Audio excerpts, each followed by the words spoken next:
प्रभु आप सभी प्रभु के संत जनों को प्रभु यीशु मसीह में जय मसीह।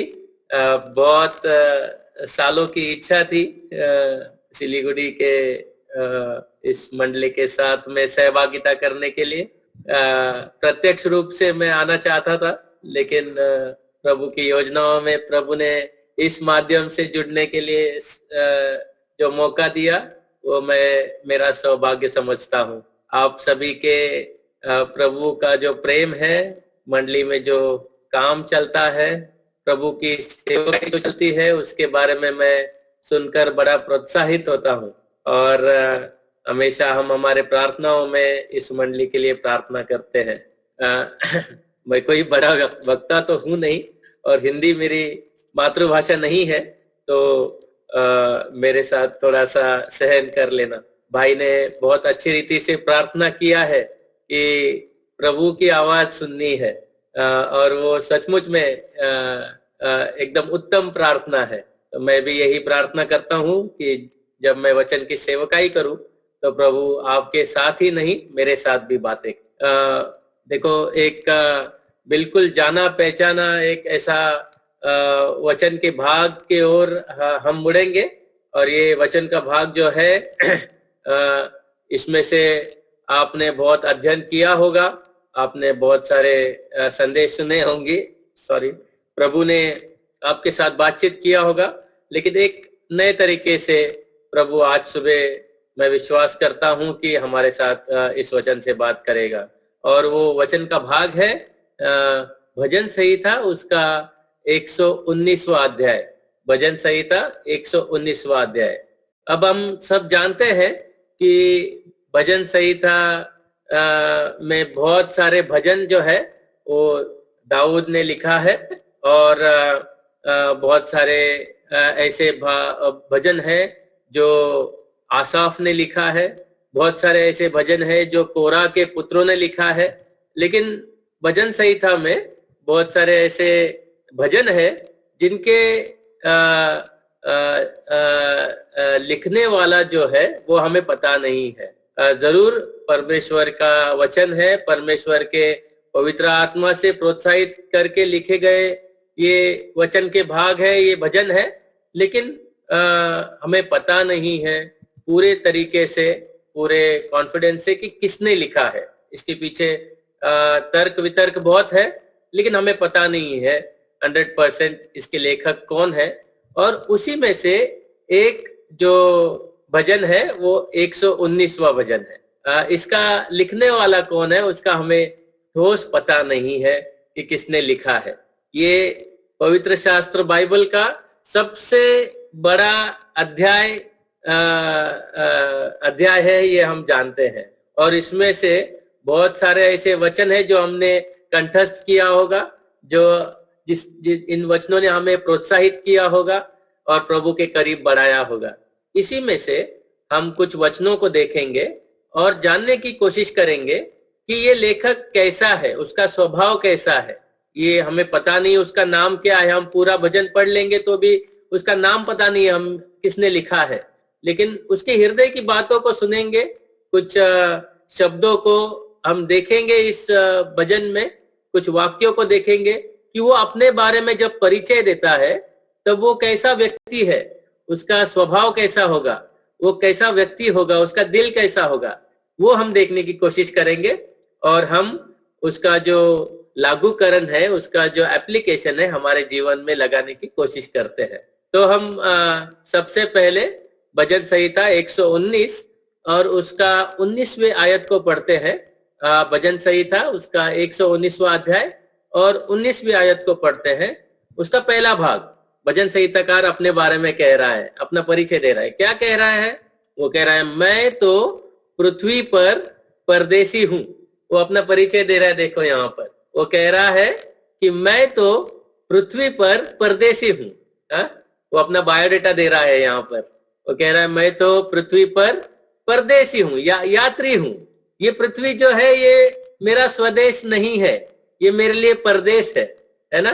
वो कह रहा है कोई एक राष्ट्र का नाम नहीं ले रहा है, कोई एक जगह का नाम नहीं ले रहा है, लेकिन वो कह रहा है ये पूरा पृथ्वी जो है ना वो मेरे लिए परदेश है।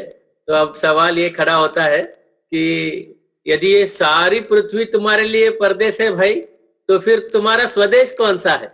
तुम कहां से आए हो? या अगर पृथ्वी आपके लिए एक यात्रा की जगह है, तो फिर आप कहां से आए हो और कहां जा रहे हो? आप कहां के नागरिक हो? ये सवाल खड़ा होता है ना? तो हम ये भजन संहिताकार से पूछते हैं कि आप कहां से आए हो भाई? ये सारी पृथ्वी अगर आपके लिए परदेश है, तो फिर आपका स्वदेश कौन सा है ना? प्रभु यीशु मसीह ने कहा, मैं खोए हुओं को ढूंढने और उनका उद्धार करने आया हूं, है ना? अभी वो खोए हुए जो है वो कौन है? अगर आप लोगों से पूछे भाई आप कहां से आए हो, बोलेंगे पता नहीं। अगर पूछेंगे कहां जा रहे हो, तो बोलेंगे पता नहीं। उसका अर्थ है कि तुम खोए हुए हो, है ना?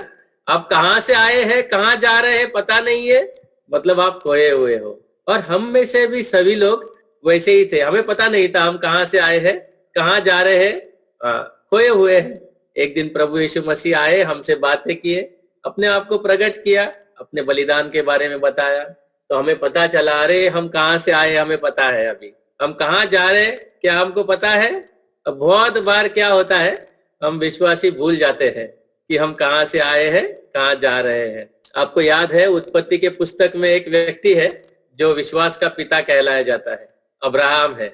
उसको एक दिन परमेश्वर ने कहा, अब्राहम अपने लोगों में से बाहर निकल, अपने गांव से बाहर निकल, मैं तुझे एक ऐसी जगह बताऊंगा जहां पर तुझे जाना है, और वो जगह जो है वह मैं तुम्हें और तुम्हारी संतान को हमेशा के लिए दूंगा, है ना? Forever I shall give that land to you and your descendants. और वो निकलता है वहां से और कनान देश में आता है, और वहां पर वो उस जगह पर अपना हक जताता है।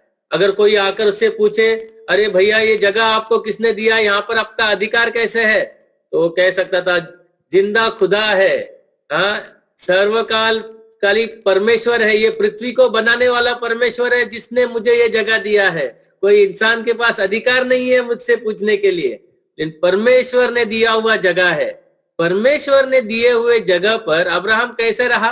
अब्राहम ने बड़ा बंगला बनाया क्या, बड़ा महल बनाया? अब्राहम ने 4 BHK का फ्लैट बनाया? कैसे बनाया, क्या किया, कैसे रहा? अब्राहम हमेशा, हम वचन में पढ़ते हैं, अब्राहम तंबुओं में रहा, है ना, टेंट में रहा। क्यों भैया टेंट में क्यों रहा? इतना परमेश्वर ने बड़ा जगह दिया है, इतना बड़ा अधिकार दिया है, तो तंबुओं में क्यों रह रहा है?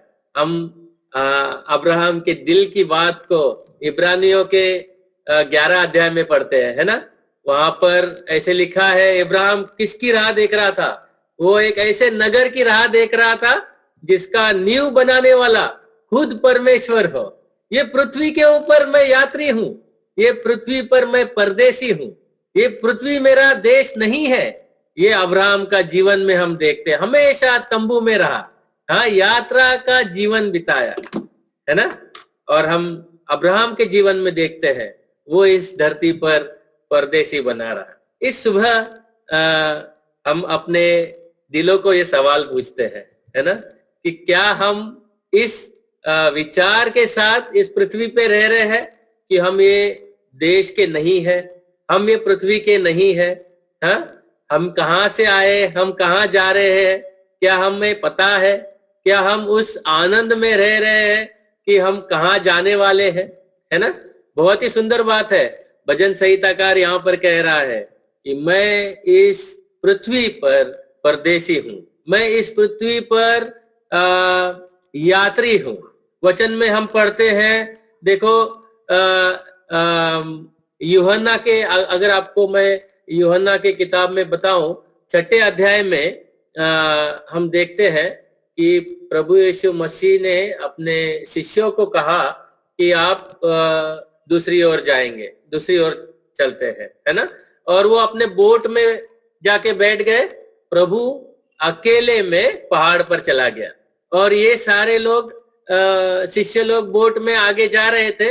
बड़ा तूफान आया, बड़े लाट आए, उनकी बोट जो है वो हिलने लग गई, ये डर गए, अरे अब क्या करेंगे, प्रभु भी नहीं है, अभी हम खत्म अभी क्या होगा पता नहीं।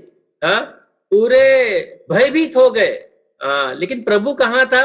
वहां पे एक अच्छा सिद्धांत को हम सीखते हैं। वो सिद्धांत ये है, हमारे तकलीफों में यदि हम प्रभु को देख नहीं पाते, उसका अर्थ ये नहीं है कि प्रभु हमें देख नहीं सकता। समझिए इस बात को। कभी कभी ये अनुभव हमें होता है, कभी कभी हम ऐसे तकलीफ में फंस जाते हैं कि जितने नजदीक प्रभु चाहिए था उतने नजदीक हमें अनुभव नहीं हो रहा है। लेकिन उसमें प्रभु की कोई गलती नहीं है। प्रभु नजदीक है लेकिन हमें उसका अनुभव नहीं हो रहा है। और वही उन शिष्यों का प्रॉब्लम था।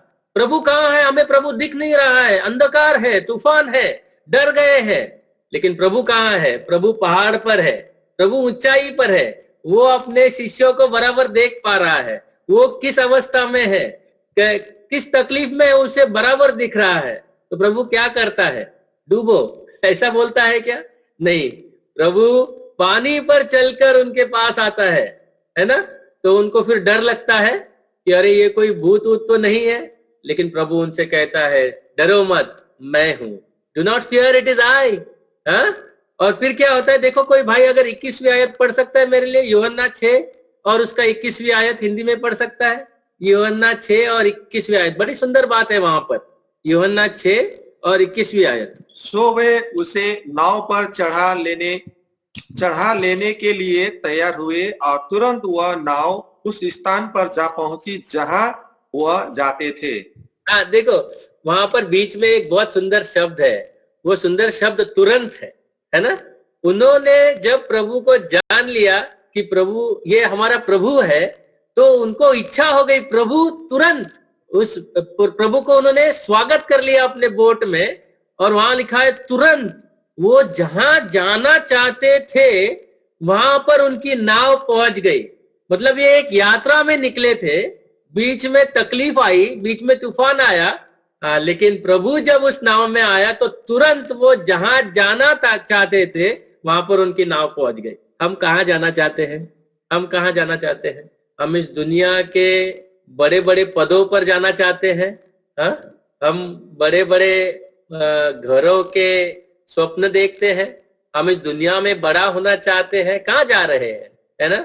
हम विश्वासियों के हृदय में हमें पता होना चाहिए हम कहाँ जा रहे हैं। और जब प्रभु हमारे नाव में हो तो हमें कोई डर नहीं, तुरंत हम वहां जाएंगे जहां प्रभु हमें ले जाना चाहता। प्रभु ने कहा था कि हम उस तरफ जाएंगे, हम दूसरी तरफ जाएंगे। उसका मतलब ये नहीं है कि तुम समुद्र के अंदर चले जाओगे, है ना? हो ही नहीं सकता। अगर प्रभु ने कहा है दूसरी तरफ जाएंगे तो दूसरी तरफ ही जाएंगे, है ना? भले तूफान आए, भले अंधकार आए, भले हमारी नाव पलटी हो जाए, तो भी प्रभु हमें दूसरी तरफ ले ही जाएगा। ये गारंटी है, इसमें कोई दो मत नहीं, है ना? तो हम कौन है, हम कहाँ से आए हैं, हम कहाँ जा रहे हैं, है ना? बहुत बड़ी बात है। देखो, दूसरे कुरिन्थियों की पत्री उसका 5वां अध्याय और 20 आयत पढ़ेंगे भाई। दूसरे कुरिन्थियों की पत्री उसका 5वां अध्याय और 20 आयत। सो हम मसीह के राजदूत है, मानो परमेश्वर। हम कौन है? हम मसीह के राजदूत है। राजदूत है। राजदूत कौन होता है? राजदूत वो व्यक्ति होता है जो दूसरे देश में रहता है, लेकिन अपने देश की संस्कृति, अपने देश की सुंदरता, अपने देश का जो भव्य बातें हैं वो दूसरे देश में बताता है ना? वो उस देश में रहकर अपने देश को भूलता नहीं है। वो दूसरे देश में रहता है, लेकिन उसका सारा अधिकार जो होता है वो उसके खुद के स्वदेश का होता है ना? उसको बहुत मान रहता है, सम्मान रहता है, लेकिन वो अपने देश के बारे में कभी भूलता नहीं है। वो अपने देश के कल्चर के बारे में दूसरे देश में बताता है, अपने देश के सारे अच्छे गुणों के बारे में दूसरे देश में बताता है ना?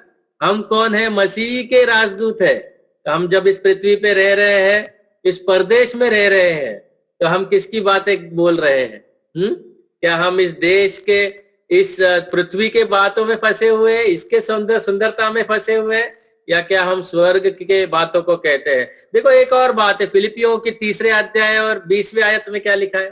फिलिपियों के 3 अध्याय और 20वें आयत में पर हमारा स्वदेश स्वर्ग पर है और हम एक उद्धारकर्ता प्रभु यीशु मसीह के वहां से आने की बाट जो रहे हैं। हाँ, हमारा स्वदेश स्वर्ग में है, ऐसा पौलुस कह रहा है।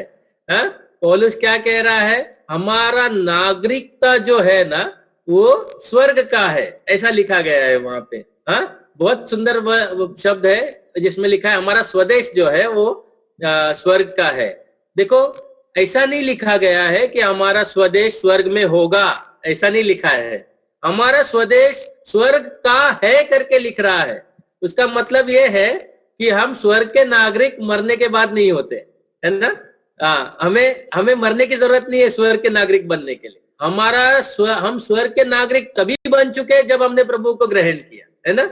यूहन्ना 1 और उसके 12 में क्या पढ़ते हैं?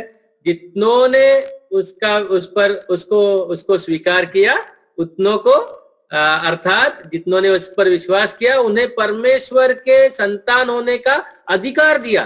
कितनी बड़ी बात है! परमेश्वर के संतान, परमेश्वर के बच्चे कहाँ के नागरिक है? जहां का परमेश्वर है वहां के हम नागरिक है, जो मांस और लहू से पैदा नहीं हुए हैं लेकिन आत्मा से पैदा हुए, है ना। हम मांस और लहू से पैदा होके भारत देश के नागरिक बने, है ना, लेकिन आत्मा से पैदा होके हम कहाँ के नागरिक बने? हम स्वर्ग के नागरिक बने। लोग जो प्रभु को नहीं जानते हैं वो फिर मरने के बाद फोटो लगाते हैं और वहां पर लिखते हैं स्वर्गीय सो एंड सो, मतलब मरने के बाद वो भी हुए हैं स्वर्गीय की पता नहीं है, लेकिन वो उसके बाद ही लिख सकते हैं ये स्वर्गीय है करके। लेकिन हम पार्टी गले में लिख के घूम सकते हैं कि हम स्वर्गीय लोग हैं, है ना। तो हम स्वर्गीय लोग हैं और बहुत ही जल्द हमारे प्रभु यीशु मसीह, हमने आराधना के समय प्रार्थना में बहुत भाइयों ने ये बात को कहा, प्रभु जल्द मध्य आकाश में आने वाला है ना। अभी मैंने एक बात को सुना था कि एक प्रभु के सेवक ने ऐसे कहा कि अब मैं दुनिया में चिन्हों की ओर मेरा ध्यान नहीं लगाता हूं। जो दुनिया में हो रहा है ना, मेरा ध्यान चिन्हों की ओर नहीं है, लेकिन मेरा कान आवाज की ओर है। अभी कभी भी बहुत जल्द महान दूत का आवाज होगा, वो क्या बोलते हैं, तुतारी का आवाज होगा, बहुत बड़ा आवाज होगा और हम सब एक क्षण में बुला लिए जाएंगे। जो मरे हुए हमारे प्रियजन हैं वो पहले उठेंगे, फिर हम जो बाकी बचे हुए हैं उनके साथ मिलकर प्रभु के सामने रहेंगे और उसके समान हो जाएंगे और उसके साथ अनंत काल के लिए रहेंगे, ऐसा लिखा गया है। कितनी सुंदर बात है। तो आज सुबह हम ये विचार के साथ प्रभु के सामने नम्रता से रहेंगे कि हम स्वर्गीय लोग हैं। भजन संहिताकार कह रहा है कि मैं तो पृथ्वी पर परदेशी हूँ, यात्री हूँ, है ना। तो अपना बायोडेटा का पहला पॉइंट वो ये देता है। दूसरी बात को देखेंगे, वर्ष 63 63 वचन, वो क्या कहता है वहां पर? जितने तेरा भय मानते हैं और तेरे उपदेशों पर चलते हैं उनका मैं संगी हूं।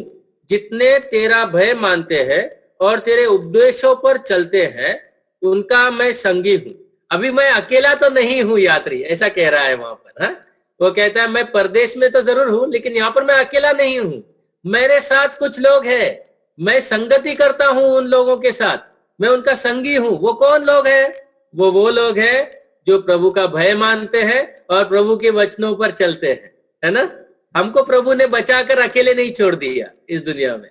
प्रभु ने हमें बचाकर एक परिवार में रखा है, एक मंडली में रखा है, एक स्वर्गीय परिवार में रखा है, जो लोग खुद स्वर्ग के नागरिक है ना। और कितनी भली बात है, आज हम सब लोग मिलकर इस तरह से सहभागिता कर रहे हैं, है ना। प्रभु के बच्चों को ही ये भाग्य मिला है कि हम एक परिवार में रहकर, एक प्रभु के मंडली में रहकर सहभागिता कर सकते। तो हम किसके संगी हैं? भजन संहिताकार कहता है कि जो उस पर, उसके वचनों पर चलते और उसका भय मानते हैं उनके हम संगी है ना। कितनी भली बात है। लेकिन बहुत बार ऐसे होता है कि हम ये बात भूल जाते हैं और हम किसके साथ संगति करने लगते हैं? दुनिया के लोगों के साथ संगति करने लगते हैं। हम हमारे व्यवहारों में, हमारे कामकाज में, बहुत बार जाने अनजाने में हम दुनिया के लोगों के साथ संगति करते हैं ना। हम भूल जाते हैं कि हम किसके साथ संगति करना। देखो, पतरस के बारे में याद है आपको? एक बार पढ़िए लूका का सुसमाचार, उसका 22वां अध्याय और उसका 55वीं आयत। वहां पर क्या लिखा है? लूका का सुसमाचार 22वां अध्याय और 55वीं आयत 55।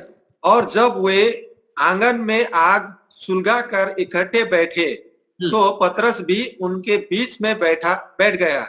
हाँ, देखो प्रभु यीशु मसीह को गेत्सेमनी के बाग से अरेस्ट किया गया, उसका छल करते करते उसको लेके आ गए और महायाजक के आंगन में लेके आए और वहां पर बहुत बड़ा पर्व शुरू था, बहुत लोग आए हुए थे दुनिया भर से और महायाजक का आंगन भरा पड़ा है। वहां पे किसी कोने में प्रभु यीशु मसीह को पकड़कर मार रहे हैं, थूक रहे हैं, उसका बेइज्जती कर रहे हैं, उसके कपड़े उतार रहे हैं, बहुत छल कर रहे हैं। और वहां पे ऐसा लिखा है, आंगन के बीचों बीच ये दुनिया के लोगों ने एक आग को सुलगाया है, एक आग को लगाया है, क्योंकि ठंड बहुत थी और वहां पर वो अपने आप को गर्म कर रहे हैं।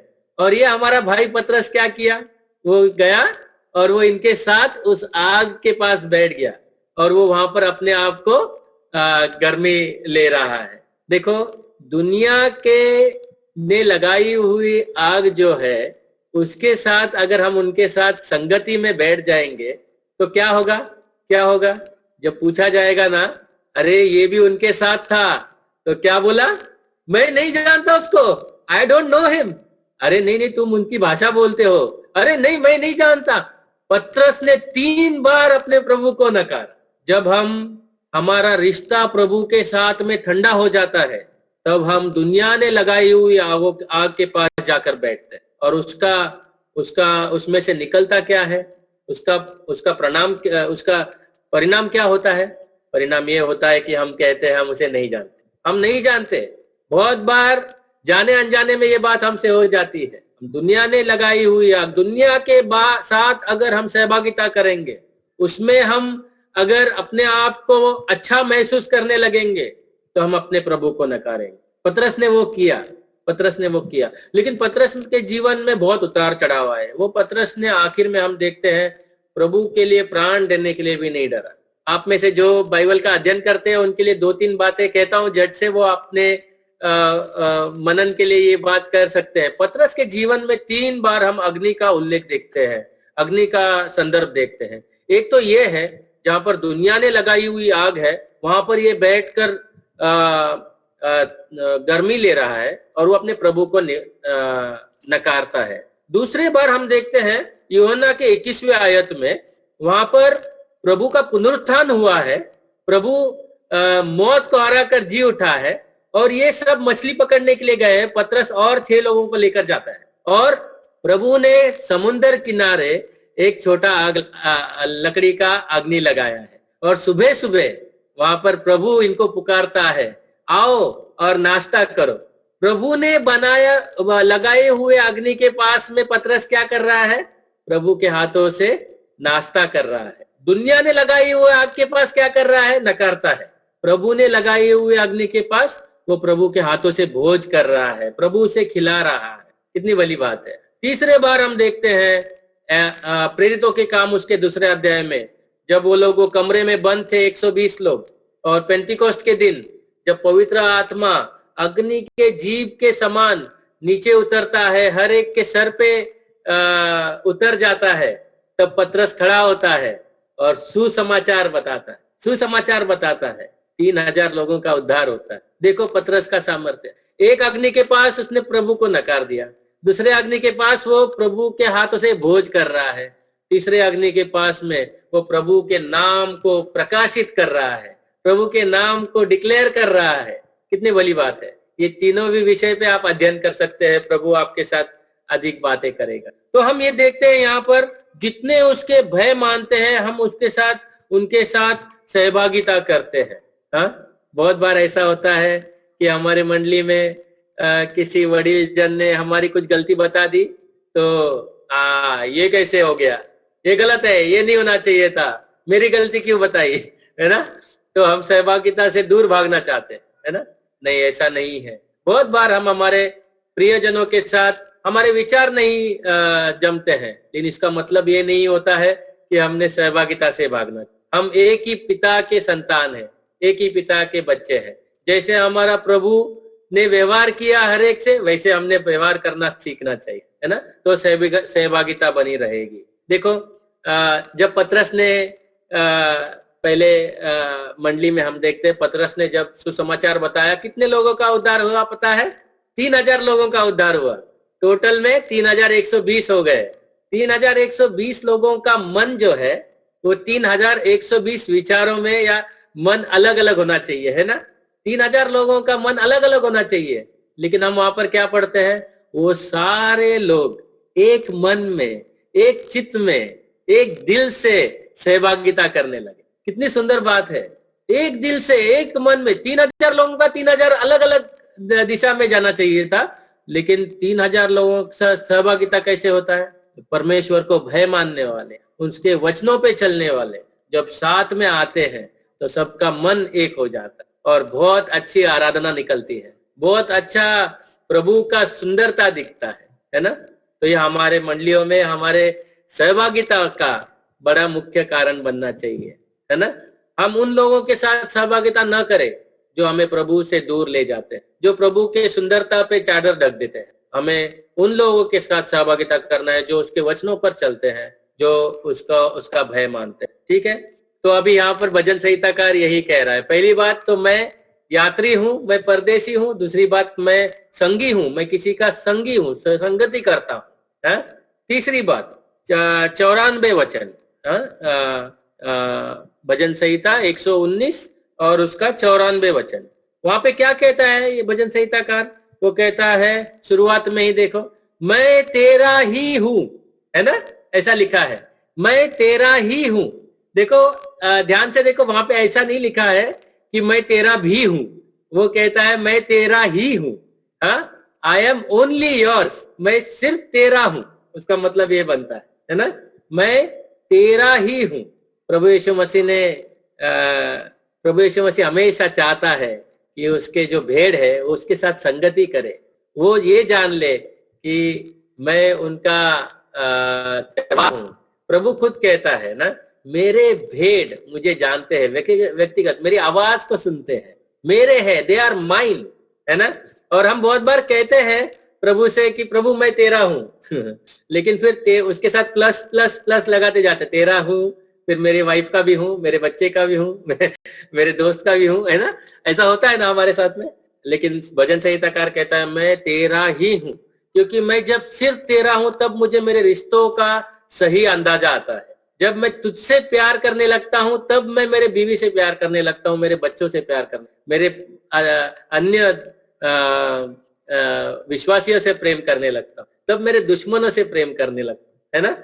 मैं तेरा ही हूं, तेरा ही हूं, किसी और का नहीं हूं, है ना। लेकिन मैं आपसे ये बात कहना चाहता हूं कि ये बड़ी मुश्किल बात है प्रभु से सचमुच में कहने के लिए और उस व्यवहार में रहने। कुछ साल पहले मेरा बच्चा लड़का 3 साल का था, अभी वो 8 साल का हो चुका है। तब उसे हाथों में लेकर मैं ऑपरेशन थिएटर में था और डॉक्टर ने कहा था कि बड़ा मुश्किल केस है, शायद कुछ कर नहीं पाएंगे। तो प्रभु से बड़ा युद्ध हुआ मेरा प्रभु ने मुझसे एक सवाल पूछा, तू मेरा है या तेरे बच्चे का है? तो मैं बोला प्रभु प्लीज मैं तेरा भी हूं और उसका भी हूं। प्रभु ने कहा नहीं चलेगा। प्रभु ने कहा नहीं चलेगा। बड़े मुश्किल से, बड़े कठिनाई से आखिर में मैं प्रभु के सामने कहा, प्रभु मैं तेरा ही हूं। प्रभु ने मुझे कहा, मैनुअल मुझे तेरा बच्चा नहीं चाहिए, मुझे तेरा प्यार चाहिए। I don't want your son, I want your love.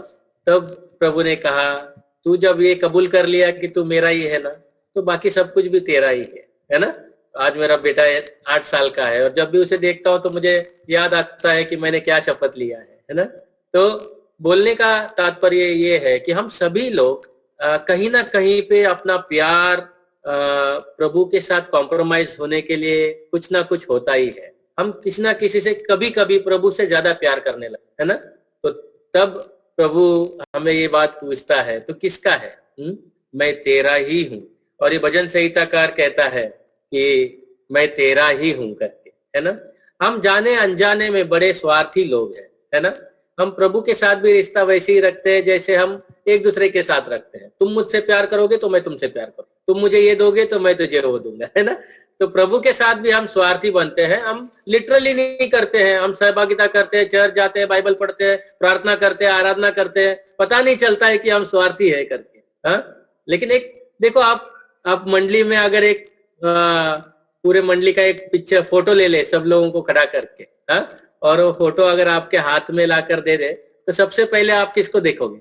हाँ, किसको देखोगे? बाजू वाले को देखोगे? इर्द गिर्द किसको देखोगे? हाँ, प्रभुदान ब्रदर, अपने आप को देखेंगे। अपने आप को क्यों देखते हैं? मेरा टाई ठीक है, मेरी साड़ी ठीक है, मेरे आंख बंद हुए। देखो, जाने अनजाने में हम स्वार्थी है ना। हम बाकी लोगों को नहीं देखते, हम अपने आप को देखते हैं। स्वार्थी है, हमारा दिल बड़ा स्वार्थी है ना। तो हम कभी ना कभी जाने अनजाने में स्वार्थी भी बन जाते हैं। जाने में तो हो ही जाता है, लेकिन अनजाने में भी हो ही जाता है। लेकिन प्रभु हमसे प्यार करता है, प्रभु हमें कभी नहीं छोड़ता है, प्रभु हमें दंड नहीं देता है ना। प्रभु हमसे प्रेम करता है और प्रभु हमसे ये चाहता है कि हम उसके साथ निष्ठा रखे, है ना। वो प्रभु ने अपने शिष्य से कहा ना कि जो कोई अपने माता पिता को ना छोड़े, अपने परिवार को ना छोड़े, वो मेरे शिष्य होने के लायक नहीं है। इसका मतलब ये नहीं है कि प्रभु कहता है उन सबको छोड़ के मेरी सेवा करना, नहीं। वो कहता है कि पहले मैं, उसके बाद मैं तुम्हें सही रिश्ते में, सही प्रेम में और अधिक बढ़ाऊंगा, है ना। हाँ, लेकिन हम ये कहने के लिए कभी कभी डरते हैं, मैं तेरा ही हूं बस, और किसी का नहीं, है ना। तो देखो, ये दुनिया सिखाती है हमें कि तुम अपने दिल के राजा है। हाँ, डू इट। हाँ, तुम खुद कर सकते हो, सब कुछ कर सकते हो। हाँ, तुम्हारे अंदर पावर है, हाँ, तुम्हारे अंदर बुद्धि है, यू कम ऑन। दुनिया हमें प्रोत्साहित करता है कि तुम तुम्हारे जीवन के राजा हो। हम बहुत बार ऐसा कह चुके हैं ना। हाँ, मैं अपने जीवन का राजा हूं, मुझे किसी ने कुछ नहीं बताया, ना मेरे माता पिता ने मुझे कुछ बताने का, ना मंडली के लोगों ने मुझे कुछ बताने का। क्या सही है क्या गलत है, मैं अपने दिल का राजा हूं, ऐसे हम कहते हैं ना। बहुत बार हो जाता है। मुझे बहुत प्रेम से प्रभु ने ये बात को सिखाया कि ये बात असत्य है करके, ये सही बात नहीं है। मैं बहुत अपने माता पिता से झगड़ा करता था, हर चीज में टोकते रहते हो। मैं जानता हूँ मैं क्या कर रहा हूँ, सही कर रहा हूँ। मंडली के वडीलों से के विरोध में रहता था मुझे बताना नहीं है क्या सही है क्या गलत है, कोई बता देगा तो फिर झगड़ा हो गया लेकिन बहुत दुख की बात, देखो अभी जाकर अस्पताल में ऑक्सीजन बेड पे सो जाएंगे ना, जब ऑक्सीजन नहीं मिलेगा ना, तब कहो मैं अपने दिल का राजा हूं, जैसा चाहिए वैसा जीऊंगा, कहेंगे क्या? तब कह नहीं पाएंगे। तब परमेश्वर चाहिए, डॉक्टर चाहिए, नर्स चाहिए, ऑक्सीजन चाहिए, मैं अपने दिल का राजा नहीं हूं। हम भूल जाते हैं। परमेश्वर अपने दया से, ये जो नाक में आखिरी सांस जो गया ना अभी, वो भी हमारा नहीं था, वो भी प्रभु ने दया से दिया। मैं अपने दिल का राजा कैसे हो गया? कैसे मैं अपने दिल के हिसाब से चल सकता हूँ? नहीं चल सकता। प्रभु मैं तेरा ही हूँ, मेरा जो कुछ है सब तेरा है। हाँ, मेरे बैंक अकाउंट में जितना पैसा पड़ा है सब तेरा है, मेरा नहीं है। हाँ, तो 100 रुपया कमाता हूँ तो 10 रुपया प्रभु को देता हूँ, गलत है ऐसा नहीं है, सब कुछ तेरा है प्रभु। अगर मैं तेरा हूँ तो मेरा जो कुछ है सब तेरा है। तू मुझे बताएगा मैं मेरा पैसा कैसा खर्चा करूंगा, मैं अपने हिसाब से नहीं करूंगा। प्रभु ने कहा जहां तेरा दिल है वहां तेरा, जहां तेरा धन है वहां तेरा दिल है ना। कहाँ है हमारा धन? हमारे बेडरूम के कबर्ड के लॉकर के अंदर लॉक करके रखा हुआ है, तो हमारा दिल कहाँ रहेगा? वहीं रहेगा। प्रभु कहता है तुम्हारा धन अगर स्वर्गीय है तो तुम्हारा दिल भी वहां पर रहेगा, है ना। कितनी अच्छी बात है। सो हम प्रभु के ही है। प्रभु अगर हमारा है तो प्रभु का जो कुछ है वो हमारा है ना। इफिसियों की पत्री भाई ने पढ़ा, इफिसियों की पत्री से, कि प्रभु ने हमें सारे स्वर्गीय आशीषों से मालामाल किया है। प्रभु का जो कुछ है वो सब हमारा है ना। तो हम प्रभु के हैं, प्रभु के उसके बाद जल्दी से एक और वचन देखते हैं, 125 119 भजन संहिता 119 125। तो अभी भजन संहिताकार अभी अपना हम एक चित्र बना रहे हैं अपने दिल मन में उसके बारे में। पहला वो कहता है मैं यात्री हूँ, परदेसी हूँ। फिर वो कहता है कि मैं संगी हूँ, संगति करता हूँ। फिर वो कहता है कि मैं तेरा ही हूँ। चौथी बात वो कहता है मैं तेरा दास हूँ, आई एम दाई सर्वेंट, मैं तेरा दास हूँ। हाँ, बायोडेटा में अपने गुणों को लिख रहा है, मैं तेरा दास हूँ, मैं जबरदस्ती से तेरी सेवकाई नहीं कर रहा हूँ। हाँ? मैं करना है इसलिए नहीं कर रहा हूं, मैं तेरा दास हूं क्योंकि मैं तुझसे प्रेम करता हूं और मुझे बहुत आनंद मिलता है तेरी सेवा करने के लिए प्रभु। हाँ? क्योंकि तेरे जैसा मालिक कोई और है नहीं, तेरे जैसा न्यायी मालिक कोई है नहीं, तेरे जैसा प्रेमी मालिक कोई है नहीं। हाँ? मुझे तेरा सेवकाई करने में मुझे बड़ा आनंद मिलता है। हाँ? मुझे कोई देखता है इसलिए मैं तेरी सेवा नहीं करता हूं, लोग देखकर तालियां बजाए इसलिए मैं तेरी सेवकाई नहीं करता हूं, मैं तेरी सेवकाई करता हूं क्योंकि मैं तुझसे प्रेम करता हूं। तू मुझे एक दिन बहुत रिवॉर्ड्स देगा इसलिए मैं तेरी सेवकाई नहीं करता हूं मैं तेरी सेवकाई इसलिए करता हूं क्योंकि मैं तुझसे प्रेम कर रहा हूं और क्योंकि तू सेवकाई के लायक मेरा प्रभु है ना। जबरदस्ती से नहीं, पगार के लिए नहीं करता हूं कि 30 दिन काम करूंगा और फिर उसके अगले दिन मुझे पगार मिलेगा इसलिए तेरी सेवा नहीं कर रहा हूं। दुनिया के मालिकों के लिए हम उस प्रकार से सेवकाई करते हैं, प्रेम नहीं होता है, पगार मिलने वाला है इसलिए सेवा करते हैं, और वो लोग भी हमें पगार देते हैं इसलिए प्यार से काम नहीं करवाते, निचोड़ निचोड़ के काम करवाते हैं ना। हमारा प्रभु ऐसा नहीं है, हमारा प्रभु प्रेम से कहता है तुम मेरे दास बन सकते हो और आनंद ले सकते, लेकिन तुम मुझे देखो, हाँ? मैं सबसे उत्तम उदाहरण हूं दास का, है ना, प्रभु कहता है ना। तो हम कैसे सेवकाई करते हैं, हमसे कैसे सेवकाई करते हैं? बड़े भय के साथ मैं आपसे कहना चाहता हूं, वचन की सेवकाई जब हम करते हैं तब हम प्रभु की ओर देखकर प्रभु की सेवा कर रहे हैं, उस प्रकार से करने की जरूरत है। डर लगता है कि कोई आकर कह दे ब्रदर क्या जबरदस्त मैसेज दिया, ब्रदर हिला दिया, बहुत डर लगता है, बहुत डर लगता है। प्रभु गलत है, ये बात मुझे नहीं सुनना था, प्रभु तूने दिया वो मैसेज, मैंने नहीं दिया, है ना। लेकिन हम लोगों की तालियां अगर चाहेंगे, लोगों की तरफ से अगर हम वाहवाही चाहेंगे तो प्रभु से फिर क्या पाएंगे? प्रभु कहेगा अरे तेरा रिवॉर्ड तुझे मिल गया, अब मुझसे क्या लेना देना है ना। लेकिन प्रभु की सेवकाई हम क्यों करते हैं? क्योंकि हम प्रभु से प्रेम करें, क्योंकि प्रभु बड़ा सुंदर है ना। प्रभु ने एक सेवक के बारे में बताया वचन में, कहा वो अपने मालिक से इतना प्रेम करता है कि वो दिन भर उसके खेत में काम करता है, उसके भेड़ों को चराता है, उसके धूप में बहुत मेहनत करता है, हल जोतता है ना। फिर वो घर पे आता है, देखता है मालिक का खाने का समय हो गया है, अच्छा खाना पकाता है, फिर वो मालिक बैठता है तो उसको खाना परोसता है और उसको खाना खिलाता है। वहीं खड़ा रहकर जब वो मालिक के चेहरे पर संतुष्टि देखता है तब इसे बड़ा आनंद होता है, सब ले जाकर धो पोंछ के रखता है और तब वो आनंद से सो जाता है। ये एक सेवक का चित्र प्रभु ने बताया। क्या हम वैसे सेवकाई करते हैं या कूट के कुड़कुड़ा कर सेवकाई करते हैं?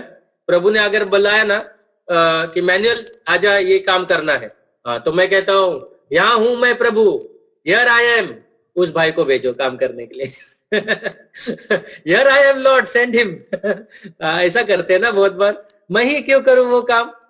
मंडली में झाड़ू, मुझे याद है अभी भी हमारे फोर्ट असेंबली में रघु अंकल वहीं के हैं, हम हर संडे को आके कुर्सियों पे बैठते थे, लेकिन वो कुर्सी पर एक धूल का कण नहीं होता था। कौन करता था साहब? कभी विचार नहीं किया उस बारे में।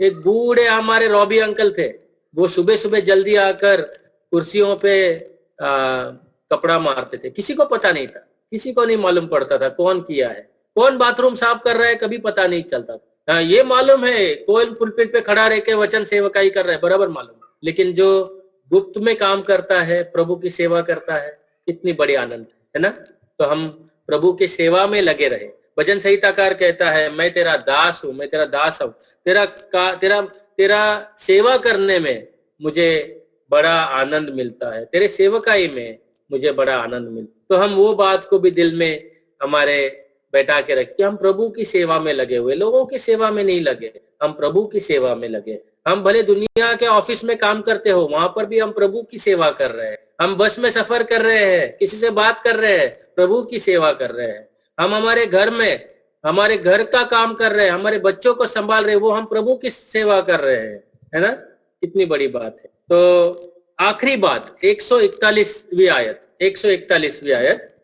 भजन संहिता 119।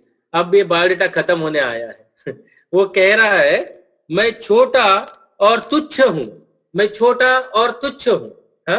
मैं यात्री हूं, मैं संगी हूं, मैं तेरा ही हूं, मैं तेरा दास हूं।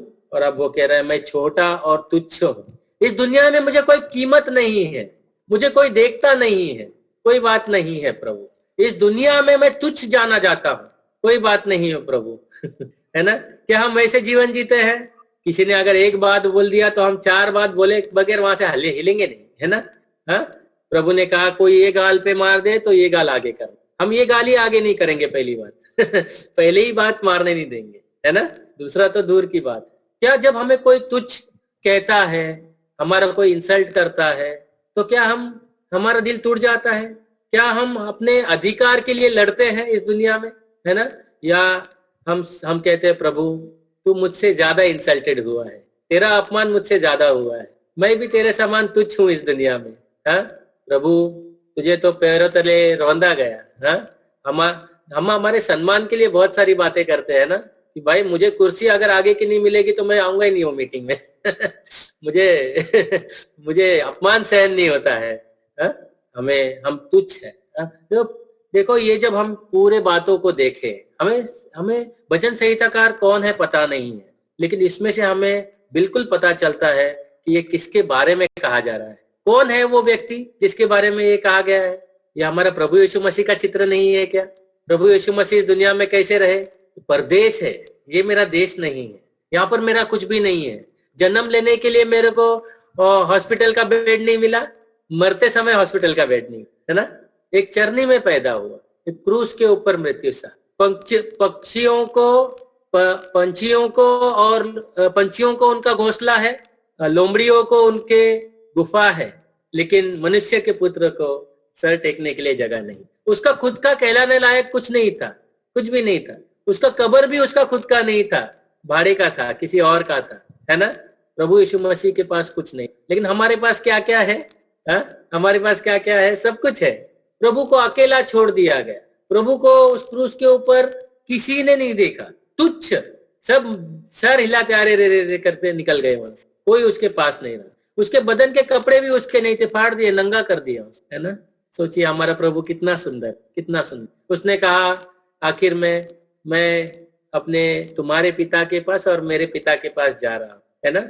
जाओ और सारे शिष्यों को बताओ। प्रभु जहां से आया उसे पता था, वो जहां जा रहा है उसे पता। यात्री का जीवन बिताया, परदेशी जीवन बिताया, हम भी वैसा जीवन बिताया। वो उसका सहभागिता शिष्य कौन थे? प्रभु से डरते थे, प्रभु के वचनों पर चलते थे। प्रभु ने कहा हमेशा मैं मेरा पिता का हूं और पिता मेरा है। I am yours, I am yours, मैं तेरा दास हूं। प्रभु से बेहतरीन सेवकाई कोई कर नहीं सकता। यशाया में हम पढ़ते हैं, यहोवा परमेश्वर कहता है देखो मेरे दास को देखो जिसमें मेरी पूरी संतुष्टि है, इन whom is all my delight, है ना? प्रभु को देखो तो हम सेवा करना सीख जाएंगे, हम दास कैसे बनते हैं वो सीख जाएंगे। इसके ऊपर बहुत सारी बातें कर सकते हैं। मैं छोटा और तुच्छ हूँ, मैं छोटा और तुच्छ हूँ। प्रभु ने कहा जग के लोगों जो परिश्रम करते हो, जो कष्ट करते हो, मेरे पास आओ, मैं तुम्हें विश्राम दूंगा। क्यों पता है? क्योंकि मैं दीन हूं, मैं नम्र हूं। तो हम प्रभु के जैसे दीन बने, नम्रता का जीवन बिताए। हमें कोई कुछ कह दे तो ऑल राइट। हम तुच्छ ही है इस दुनिया। अधिकार के लिए हम झगड़े नहीं, सरकार के साथ, लोगों के साथ, है ना? हम झगड़े नहीं, अपने भाइयों के साथ। सबसे ज्यादा प्रॉब्लम क्या है मालूम है? प्रॉपर्टी के लिए हम झगड़ते हैं। अरे ये दुनिया में हमारा कुछ है नहीं, फिर भी भाइयों में तकलीफ है, लोगों में तकलीफ है, क्योंकि दुनिया की बातों के लिए हम झगड़ रहे हैं। प्रभु की ओर देखेंगे, प्रभु ने कभी नहीं इन चीजों के लिए कुछ किया है ना, अपने राइट के लिए झगड़ा नहीं किया। तो हम प्रभु की ओर देखेंगे और हमारे दिलों को आज जांच करेंगे, क्या हम इन बातों के इस भजन संहिताकार के जैसे जी रहे हैं? प्रभु का आगमन बड़ा नजदीक है, हमें सबको पता है ना? तो हम इन बातों से प्रभु की तरफ से प्रोत्साहन लेंगे, प्रभु के वचन से प्रोत्साहन